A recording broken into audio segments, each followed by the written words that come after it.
गोजोन हामलायनायजों लोगोसे नोंथांमोनखौ गोदान खौराङाव बरायबाय। अन्नानै नोंथांमोना बे रादाबखौ जोबजासे नायलां। लोगोसे भिडिअखौ लाइक, कमेन्ट, शेयार आरो चेनेलाव गोदानै फैदोंब्ला साबस्क्राइब खालामनो गुरै खावलायबाय। दानिया फैदो लोगोफोर रादाबखौ मिथिलांनि। गिबि खौराङाव दङ भारतनि 15थि हादोरगिरि महरै सायख'जाबाय द्रौपदी मुर्मुआ।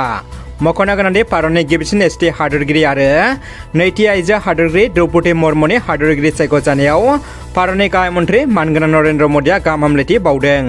एनडिए जथाय दोलोनि हादोरगिरि बिजाथि द्रौपदी मुर्मुनि देरहासार जानायाव बिजेपि जथाय दोलोआ हाजासे रंजाखांदों।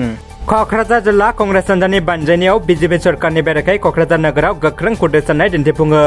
हादरनि खुंथाय गोहोआव थानाय बिजेपि सरकारा निर्बाचनाव होनाय रादायफोरखौ मावफुंनो नागारै थांनाय बावैसो सान सिगां कंग्रेसनि दैदेनगिरि सनिया गान्धी आरो राहुल गान्धीखौ ईडी इनफर्समेन्ट डाइरेक्टरेटनि गेजेरजों हाराहास्ति खालामनायनि हेंथायै गोख्रों खुद्रिसारदों कंग्रेस हान्जाया।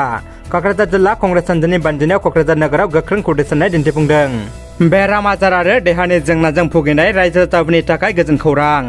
नोंथांमोना देहानि माखासे सानाय सुनाय, हारा रोदा जरा, पेरालाइसिस, साइनास गोबां जेंना दङ नामा? दङब्ला बे समाव नोंथांमोननि थाखाय जोबोद गोजोनथाव आरो गाहाम खौरां। जायफोर बेरामखौ डाक्टार आरो अजाजों मोजां फिथाइ मोनाखै, नोंथांमोना बेवहाय फैना फाहामथाय लानो हागोन। थावनिया जाबाय बर' बाजार बिजनेस चिराङाव।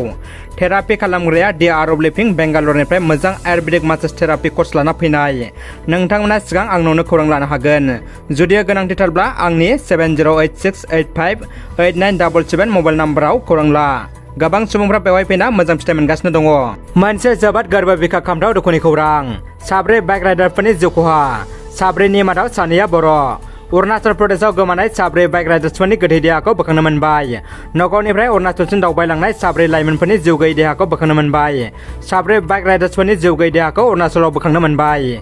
नगावनिफ्राय अरुणाचल रायजोआव दावबायनो थांनाय 4 बाइक राइडार्सफोर फारियै नयन बसुमतारी, हिरक बर', सन्जीब दास आरो बेदान्त बार्मा हेला बिथांमोना थांनाय 19 जुलाइनिफ्रायनो गोमाना दङमोन। अरुणाचल पुलिस आरो बोखांग्रा हानजाया सेसा वाटारफल वेस्ट कामें जिल्लानिफ्राय बोखांनो हायो। त्रिपुरानि गिबि मन्त्रि डक्टर मानिक कुमार साहानि देहायाव कभिड पजिटिभ मोनदों। बे खौरांखौ गिबि मन्त्रि डक्टर मानिक कुमार साहाया टुइटारनि जोहै गावनो फोसावदों। लोगोसे बिथाङा मिथिहोबावदों दि जुदिबो गावनि देहायाव कभिड पजिटिभ मोनदों, अब्लाबो नाथाय गोब्राब नङा आरो गाव थिगैनो दङ होनना फोरमायदों। नाथाय जायफोरा गिबि मन्त्रि डक्टर मानिक कुमार साहाखौ लोगो हमनो फैगोन, बिसोरजों बे समाव नोजोरथुनाय जानाय नङा आरो लोगोसे जायफोरा गावनि साखाथियाव थायो बिसोरो सांग्रां जानाया गाहाम होननानै बयखौबो खावलायबावदों। क'क्राझार सहरनि जेडि र'डआव गिख्रंथाव लामानि जाब्रबथाय। ES26812 क्रेटा कारा ब्रेकआप पेलाव आसामनि मन्त्रि उरखावग्रा ब्रह्मनि इन'भा कारजों लोगोसे साखाथि फाखाथि ओनसोलनि गारिफोरखौ सुख्रिलाङो। क'क्राझार सहरनि बड'फा गथ'सा गेलेग्रा पार्कनि साखाथियाव दिनै मोनसे लामानि जाब्रबथाय सोमजियो। मिथिनाय बायदिब्ला जेडि र'डजों कारिगाव फारसे खारबाय थानाय ES26812 नम्बरनि गंसे क्रेटा गारिया सामलायथाय खोमानानै लामानि साखाथियाव लाखिनानै दोननाय माखासे गारिफोराव सौग्रावहैयो। अदेबानि बे लामानि जाब्रबथायाव रावबो जोखोम जायाखैसै। ससियेल मिडियायाव रेल बानायग्रा आइजोफोरखौ गाज्रि राव बाहायग्रा पंकज पाठकआ 24 घन्टानि गेजेरावनो जामिन मोनबाय।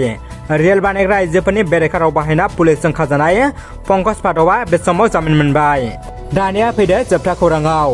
हाथिसा दादगारि गोजौ फरायसालियाव थांनाय गरम बन्द जागायजेननाय समनिफ्रायनो दादगारि दालाइ आफाद एबसुनि बानजायनायाव गोलोम बोथोरनि बन्दनि समाव थाखो 9 आरो 10नि फरायसाफोरनो दान मोनसे बेसेन नाङै फोरोंथाय होनाय बादाखौ दिनै मोनसे हाबाफारिनि गेजेरजों फोजोबनाय जायो।